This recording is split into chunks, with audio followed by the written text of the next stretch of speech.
You've had this happen before. You're arguing with someone, a partner, a friend, a coworker, and you know you're right. You have the facts, you have the logic, and somehow you still lose the argument. Here's the uncomfortable truth. Winning an argument has almost nothing to do with being right. It has to do with psychology. Today, I'm breaking down 5 psychological principles that will change the way you argue forever. Stick around for number 3. It's the one almost nobody uses, and it's the most powerful one on this list. Welcome to Phys Psychology. If you're new here, I break down the psychology behind everyday human behavior, so hit subscribe if that's your thing. Point 1. Steel man before you attack.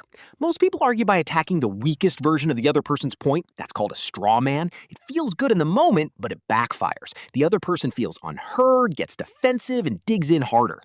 The psychological fix, steel manning. Before you respond, restate their argument in its strongest possible form, better than they said it themselves.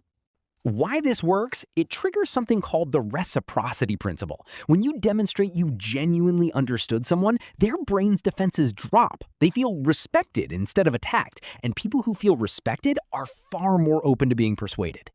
Point 2, ask questions instead of making statements.